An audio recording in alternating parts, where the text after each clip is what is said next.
O bicho coisar, pronto. Então, velocidade, movimento retilíneo uniforme, né? Movimento em linha reta, onde alguma coisa é uniforme, que coisa é essa velocidade? E essa é a noção do deslocamento de distância. Se você acorda na sua cama, dá um rolê em Macau todinho, volta a dormir para sua cama, tenho certeza que vocês não estão fazendo isso, porque vocês estão em quarentena e se resguardando, né? E usando máscara toda hora que vai para a rua, e eu tenho certeza que vocês não estão indo para a rua. Então, o seu deslocamento final é zero, mesmo que você tenha andado distância percorrida 20 quilômetros. Se você saiu e voltou para o mesmo lugar, o seu deslocamento é zero. A aceleração é utilizada para variar a velocidade. Assim que você está num carro, o carro está parado. Se você acelera, a velocidade começa a variar. A velocidade começa a aumentar. Então, essa aceleração é utilizada para variar a velocidade, ou para mais ou para menos. Se você aperta no freio, o carro começa a desacelerar. E essa aceleração, nós trabalhamos ela como sendo constante. Movimento retilíneo em linha reta, uniformemente. Movimento retilíneo, uniformemente variado, onde alguma coisa varia uniformemente. O que varia? A velocidade. E por que eu digo que ela varia uniformemente? Ela varia uniformemente porque a aceleração ela é uniforme, a aceleração ela é constante. Então, esse meu carrinho aqui da imagem, ele começa com velocidade zero. Em um segundo, a velocidade aumentou para 5. Em mais um segundo, para 10. Em mais um segundo, para 15. Ou seja, a aceleração está aumentando de 5 em 5. A aceleração, aí nessa questão, vale 5 metros por segundo ao quadrado, ou seja, a aceleração está fazendo a velocidade variar em 5 metros por segundo a cada segundo. Ela pode ser positiva ou negativa, se eu vou frear ou se eu vou acelerar. Movimento acelerado ou movimento retardado.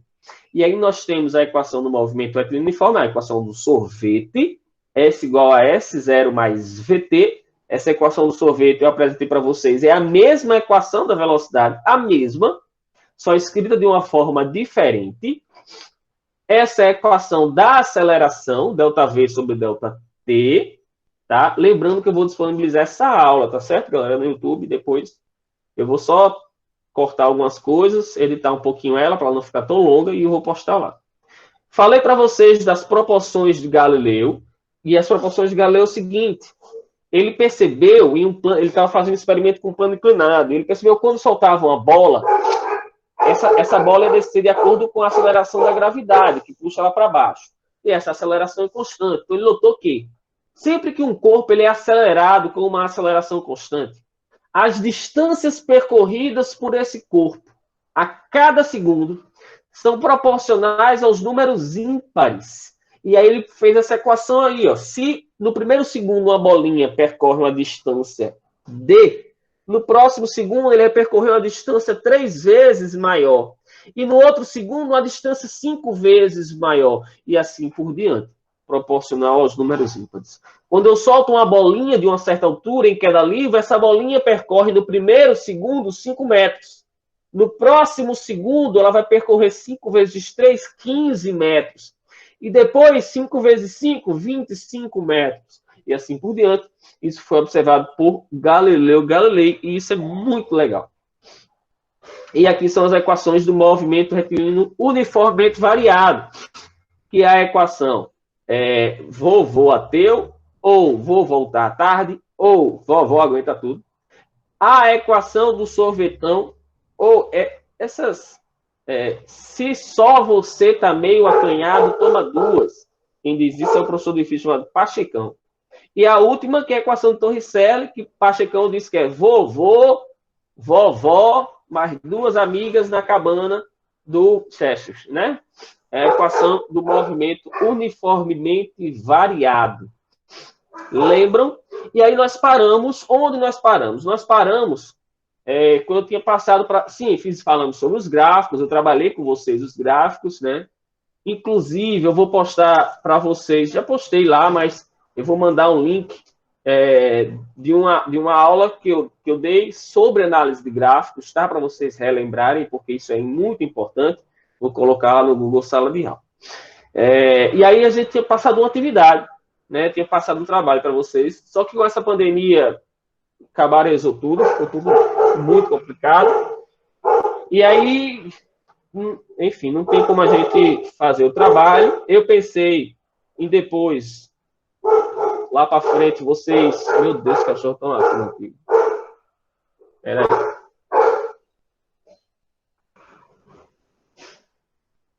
Eu pensei em lá para frente, vocês...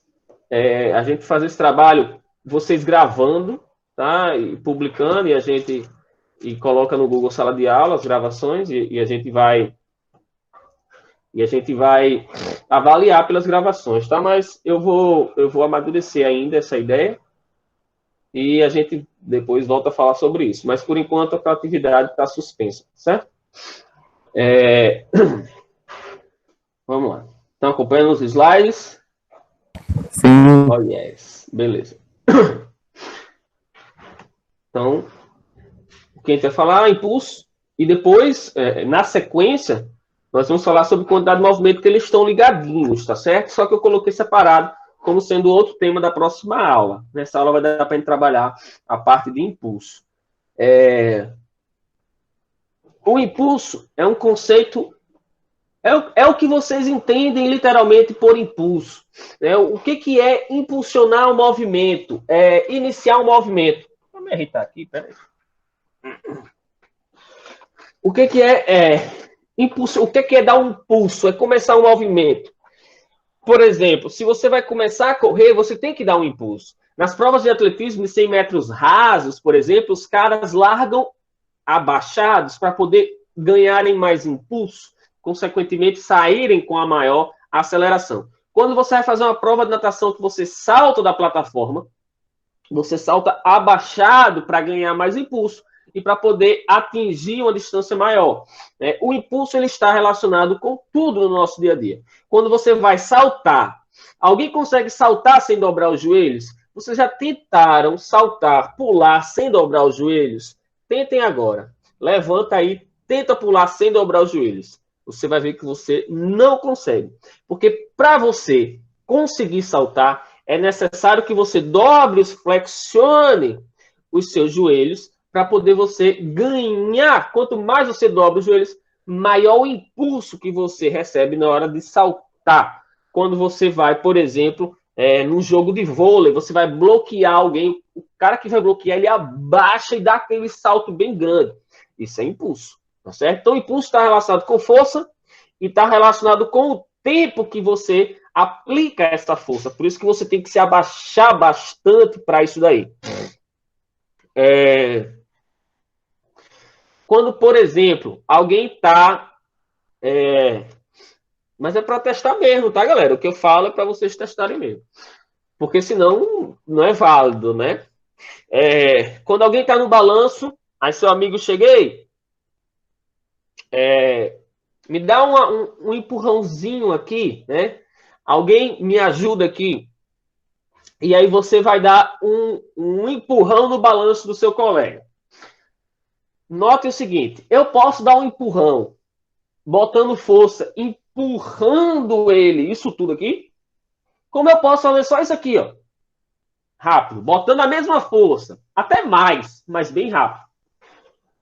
Você vai ver que quando você empurra por mais tempo, mesmo botando menos força, o seu colega vai atingir uma altura maior, vai ganhar mais impulso do que você fazendo só isso aqui, mesmo botando muito mais força. Porque o impulso depende não só da força, mas também do tempo. Então, quando você passa mais tempo aplicando a força, o impulso recebido é maior. Então, quando você vai empurrar um carro, por exemplo, se o cara diz, ei, dá um empurrãozinho aí, o carro deu pau. Você não vai empurrar o carro só assim. Porque o impulso que você vai dar fazendo só isso aqui é muito pequeno, o carro não vai sair do canto. Então você empurra esse carro, aplica essa força por um longo intervalo de tempo, para você conseguir dar um impulso bacana nesse carro aí. Fica claro o conceito de impulso, é algo bem do nosso dia a dia, beleza? E aí entra o conceito de força, já que eu estou falando de impulso, é força vezes tempo a equação do impulso, né? E o que é força?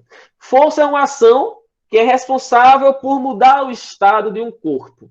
Se você está parado e eu lhe aplico uma força, você entra em movimento. Se você está em movimento, eu lhe aplico uma força, você para ou aumenta a sua velocidade. Então, a força é responsável por alterar o estado de movimento, o estado de um corpo, de movimento ou de repouso. Isso a gente fala na segunda lei de Newton, quando for falar das leis de Newton um pouco mais à frente. Mas eu introduzo aqui só para você entender o conceito de força, tá? E aí, se não tem força nenhuma atuando sobre o corpo, ou se a soma das forças que atuam sobre esse corpo for igual a zero, essa força chama de força resultante. Então, esse corpo ele está em movimento retilíneo uniforme. O que é movimento retilíneo uniforme? É um movimento em linha reta onde a velocidade não varia. É um movimento em linha reta onde a velocidade ela é constante. Por que a velocidade ela é constante? Porque não existe aceleração. E por que não existe aceleração? Porque não existe nenhuma força produzindo essa aceleração. E por que não existe nenhuma força? Ou porque esse corpo está em repouso e não tem nenhuma força atuando sobre ele, ou porque as forças estão se anulando e esse corpo permanece em repouso. Exemplo, eu tenho aqui um objeto e a gente vai brincar de cabo de guerra. Você puxa desse lado e eu puxo desse lado. A força que você coloca desse lado é igual à força que eu coloco desse. O objeto vai sair do canto? Não, não vai sair do canto. Por que ele não sai do canto? Porque a minha força está se anulando com a sua. Quanto que é a força resultante aqui, ó? A força resultante é a minha menos a sua, que dá zero. Mas se eu coloco um pouquinho mais do que você, aí esse objeto vai se mover em direção a mim. Porque agora eu estou ganhando nesse cabo de guerra. Existe uma força resultante e ela não é zero. Beleza. Então, quando o somatório de forças é igual a zero, ou esse objeto está parado, ou esse objeto já está se movendo e permanece com velocidade constante, que é o movimento retilíneo uniforme. A unidade de força é o Newton, ou quilograma-força. O quilograma-força pode ser utilizado como unidade. Vocês já viram, não sei se já perceberam, mas quando você levanta a tampa do vaso sanitário, alguns vasos, eles apresentam lá uma unidade de força. Eu não lembro quanto valor, mas, por exemplo, 20 kg-força aparece lá na parte abaixo do assento, onde levanta assim, aparece escrito lá, quilograma-força, é a unidade de força. Beleza? Então, Newton ou quilograma-força. Em Newton, 10 newtons, em quilograma, 1 quilograma-força. Newton é 10 vezes maior do que quilograma-força, tá bom?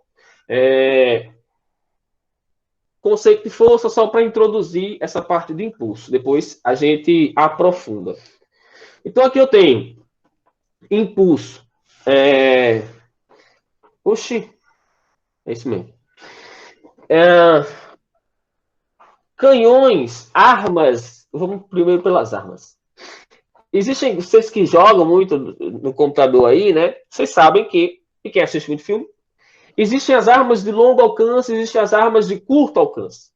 As armas de curto alcance, elas são armas pequenas. As armas de longo alcance são armas compridas, com cano bem longo.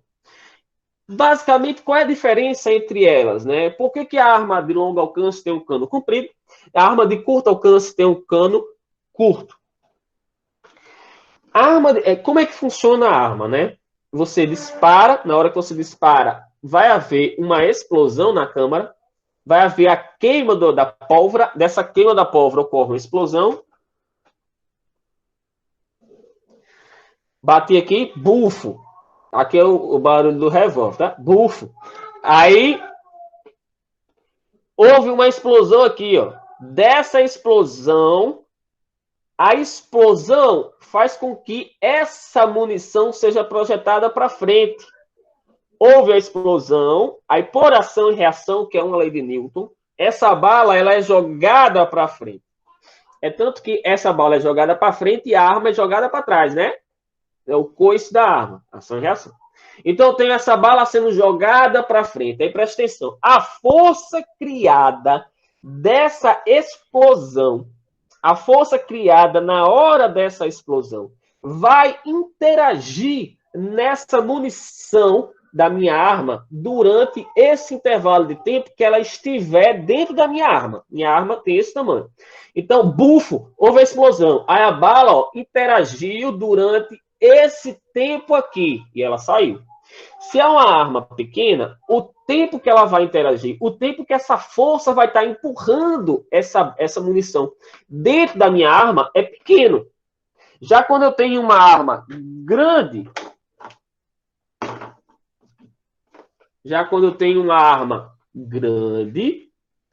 na hora que eu queimo a munição aqui, ó, a explosão, eu bufo, aí, ó, ela vai interagir por todo esse intervalo de tempo até sair lá na frente. Então, eu tenho um tempo muito maior. Como eu tenho um tempo muito maior da munição interagindo com essa força que está impulsionando ela para frente, ela vai ganhar um impulso muito maior. E como ela vai ganhar um impulso muito maior, ela vai ganhar mais velocidade, ela vai atingir uma distância maior. Ok? Entendem essa diferença? Então, arma pequena, curto intervalo de tempo, interação. Arma grande, grande intervalo de tempo na interação da força decorrente da explosão causada na câmara da munição. E aí, eu vou ver se eu botei aqui. Os canhões se utilizam disso. Para longos alcances, inicialmente você tinha canhões enormes. Eu vou mostrar para vocês aqui. Mas vamos no esporte. Não sei se vocês já perceberam, mas quando você é boy e vai chutar uma bola, você chuta assim, ó. As pernas esticadas e só faz assim, ó. Quem não sabe jogar bola, chuta assim também. E aí você percebe que a bola não vai com muita força, não vai muito longe. Então, quando você aprende a jogar bola, você dobra bastante a sua perna para poder chutar. Eu tenho um intervalo de tempo grande aplicando essa força, o que faz que a bola ganhe mais impulso. Ou no vôlei. Ninguém vai cortar uma bola, ninguém corta assim, ó. Né?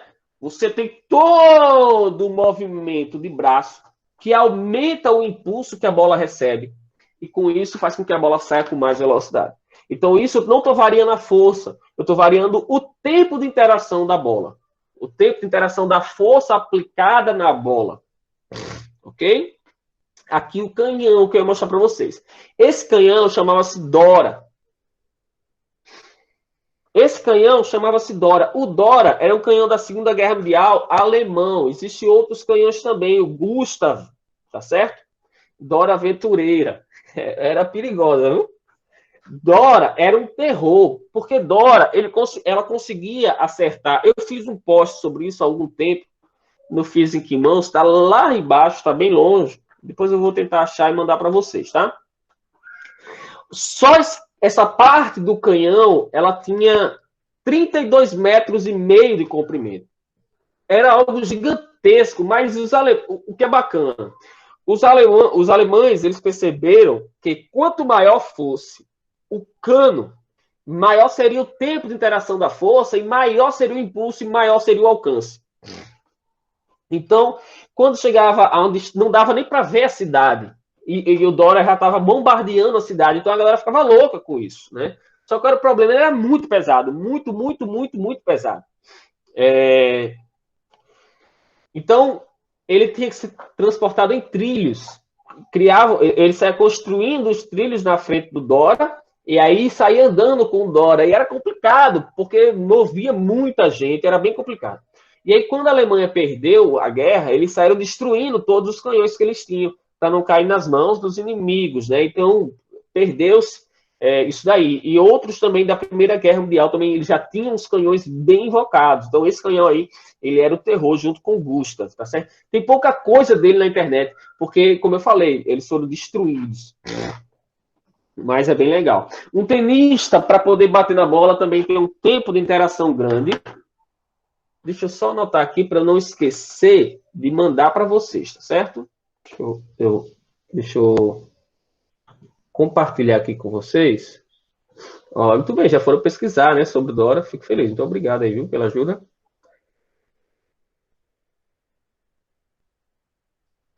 Ó, vocês estão vendo aí? Vou compartilhar com vocês aí. Estão vendo essa arminha? Estão vendo a imagem? Arminha? Tá vendo? Uhum. Veja só. Olha que legal. Essa é uma página do Instagram. Depois eu aconselho vocês a procurarem, tá? História em imagens. Tem várias. Essa é muito legal. Tem outras também. Iconografia da história. E eles postam sempre as coisas bem legais, tá? Essa arma, eu ia até pesquisar, acabei esquecendo. Ela era usada para caçar patos. Então ela tinha uma boca enorme. E na hora que ela tirava, saía muita munição e eles conseguiam acertar até 50 patos no moído quando os patos estavam voando. Um absurdo, né? Para vocês terem noção disso daí. E assim, vocês vejam o tamanho dessa arma. Né? Ela foi banida em 1860, mas vejam o tamanho dessa arma, o tamanho do cano dessa arma. É algo gigantesco, enorme. Baseado exatamente nisso, de quanto maior o cano, mais tempo ela vai passar interagindo com a força e maior o impulso que ela recebe, né? Então, é bem exagerado, né? Tanto que foi banido, é um absurdo de grande essa arma. Mas eu achei legal, eu queria mostrar para vocês. Deixa eu ver se eu consigo mostrar uma outra imagem aqui que eu acabei encontrando. Só compartilhar essa outra aqui. É chato esse negócio, velho. Ele fica tendo que compartilhar um por um. Que é este daqui. Esse é canhão. Vai, bebê. Este é o canhão Berta. É a imagem do canhão Berta, né? Então, bem gigantesco, né, galera? Só para vocês visualizarem, tá? Que, de fato, isso existiu e era uma coisa assustadora para a época. Tá bom? Então, vamos voltar aqui à nossa apresentação. Bem, eu tinha dito para vocês, quando a gente estava em sala, analisando gráficos, sim, mandar para vocês o link da aula de análise de gráficos, tá? Eu disse a vocês o seguinte, se você tem um gráfico onde esse cara aqui multiplica esse cara aqui, né? Se eu tenho um gráfico onde esse cara multiplica esse cara, o resultado disso representa a área do gráfico. Então, se eu pegar um gráfico força em função do tempo, a área do gráfico força em função do tempo é o impulso. Eu falei isso para vocês. Então, em um gráfico força em função do tempo, se a questão pedir, determine o impulso da é para você calcular a área do gráfico. É bem simples. Nesse gráfico aqui eu tenho um quadrado, ou um retângulo, pode dar um triângulo, pode dar um trapézio. Dependendo da área, dependendo da figura, você vai calcular uma área diferente e encontrar aquele impulso. Beleza? Então, impulso é dado força vezes tempo, ou, se aparecer a área do gráfico, faz a área do gráfico. Agora, nessa figura, eu já tenho um trapézio, né? Base maior mais base menor vezes altura dividido por 2, tá bom? O impulso também pode ser aplicado no final de um movimento. Por exemplo, sai para o lado de um muro. Independente de como você chega no chão, independente de como você toca o chão, o impulso que o seu corpo recebe é o mesmo, porque o seu peso, o peso do seu corpo não varia. Então, como o peso do seu corpo não varia, independente se você cai, se você toca com os pés, se você cai de cabeça, se você cai de barriga, o impulso que o seu corpo recebe é o mesmo. Então, como o impulso é o mesmo, se você jogar força para o outro lado, você tem que... força é impulso sobre tempo. Ou seja, força é inversamente proporcional ao tempo. Galera, parem com esse chat aí, velho. Preste atenção, porque quando vocês ficam conversando, vocês não estão prestando atenção no que eu estou falando. Beleza? Acho melhor vocês pararem com isso daí. Então, quando eu tenho aqui, ó, força, se você segurar o impulso, fica força em função inversamente proporcional ao tempo. Quando o tempo é grande, a força é pequena. Preste atenção, que isso aqui é muito importante. Tempo grande, força pequena. força pequena, desculpa, tempo pequeno, força grande. Eles são inversamente proporcionais. O que significa isso? Independente de como você finaliza o movimento, o impulso é o mesmo, já que o seu peso não varia. Agora, se você salta de um muro, alguém aqui, ou melhor, ninguém precisou lhe ensinar que quando você pulasse de um muro ou quando você pulasse de algum canto, você tinha que dobrar os joelhos quando tocasse o solo. Você aprendeu que quando você pulasse, você tinha que dobrar os joelhos. Por que quando você pula, você não cai sem dobrar os joelhos? Porque vai machucar. Você sabe que vai machucar. Então, sempre que você pula e toca o solo, você dobra os joelhos. Quanto mais tempo você passa aqui ó, no final do movimento, dobrando os joelhos, menor é a força que o seu corpo recebe. Quando o tempo é grande, a força é pequena. Se você cai sem dobrar os joelhos, o tempo de contato é muito pequeno, então a força aplicada sobre os seus joelhos é enorme. E isso vai, com certeza, trazer sérios danos ao seu corpo. Um exemplo disso é a ginástica. A ginástica olímpica, as mulheres, quando elas saltam, elas têm que cair com o joelho mais esticado possível. Isso é um absurdo, porque elas têm é muito comum elas terem problema nos joelhos, como a atleta Daiane dos Santos, que foi uma campeã brasileira, e no final da sua carreira ela passou por muitas cirurgias, já que ela tinha que cair. O tablado tem molas que absorvem esse impacto, mas mesmo assim ela vai a mais de 2 metros de altura. Então, quando ela cai, a força aplicada, se ela dobrar os joelhos, ela dobra ainda um pouco, mas é uma força muito grande que o joelho acaba absorvendo. Isso vai trazer sérios danos. Mas se você assistir a prova dos homens, os homens, na hora que eles caem, eles podem rolar.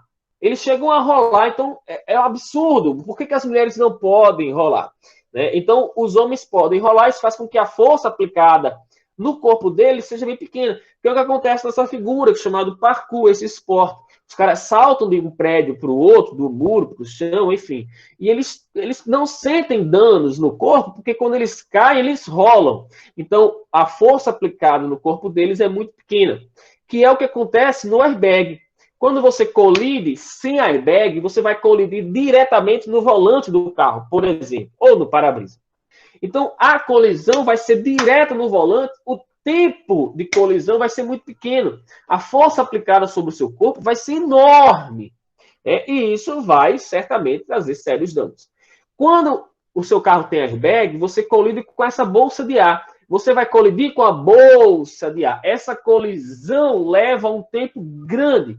Como o tempo de colisão é maior, a força aplicada no seu corpo é menor. E aí você você não tem danos tão graves, embora, mesmo assim, tenha sérios danos. Você pode quebrar o nariz, se tem óculos, pode se cortar, mas não se compara a você bater diretamente no volante do carro. Então, qual é a principal utilidade do airbag? Ele faz aumentar o tempo de contato na hora da colisão, diminuindo assim a força aplicada sobre o seu corpo. Se você colidisse diretamente com o carro, seria diferente.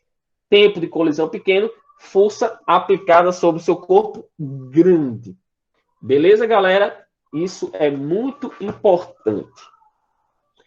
E aqui tem uma atividade que eu fiz. Pode falar. Só para mim saber se serve de exemplo o caso dos suicidas, as pessoas que se matam pulando de prédios, esse tipo de coisa. Tá. Aí, o que mais? Diga. Não, era só isso, se encaixava nesse contexto de altura e força. É porque, normalmente, como as pessoas saltam, pulam e colidem com o chão, né, o tempo de colisão é muito pequeno. Então, a força aplicada sobre o corpo delas é enorme, né? Então, o estrago causado ali dentro é gigantesco. Que é esse exemplo aqui, ó. Eu fiz essa atividade em Ceará-Mirim, porque tem um prédio lá com 2 andares. E aí, qual é a atividade? É soltar um ovo do primeiro andar, depois do segundo andar, e o resto do grupo embaixo segurar esse ovo, sem o ovo quebrar. E aí, teve uma aluna que soltou e pegou na mão, né? Ela conseguiu segurar na mão. O que, que vai permitir que eu segure esse ovo sem ele quebrar? Eu vou precisar pegar esse ovo em um tempo de interação grande para poder a força aplicada em cima dele ser pequena. Que é, por exemplo, se chegou em casa, está sem a chave, a sua mãe vai jogar a chave para você. Se ela, por exemplo, se ela primeiro andar e ela vai jogar lá de cima aquele molho de chave, parece um carcereiro de tanta chave. Então vem aquela roma de chave em sua direção. Se você botar a mão assim, ela vai bater, vai machucar a sua mão. Então, para não machucar, você vai descendo acompanhando o movimento. Ou seja, um tempo maior de interação, e você nem vai doer na sua mão, porque a força aplicada sobre a sua mão vai ser pequena. Mas se você deixa ela bater diretamente na sua mão, vai doer. Que é esse caso aqui. Para pegar esse ovo, sem ele quebrar, você tem que descer, se for com a mão, você tem que ir descendo, acompanhando junto o movimento de queda. Se deixar a mão parada, ele vai bater e vai quebrar, né? Ou, se tocar o chão, ele vai quebrar. E aí, os alunos podem usam lençol, usam um balde com espuma, com algodão, com água, diversas técnicas para poder esse ovo não quebrar. Isso baseado no conceito de impulso. Beleza, galera? O que nós tínhamos para hoje era isso. Eu vou disponibilizar para vocês uma lista de exercícios. E aí vocês vão resolver essa lista de exercícios e vão resolver. Deixa eu só botar aqui.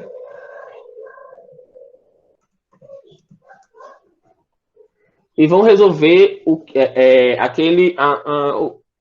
o formulário que está lá, tá? O formulário vai valer ponto, tá certo? Para vocês. E aí a lista de exercícios, tem eu mandei três livros para vocês, tá lá também. 2 são capítulos e 1 é um livro completo.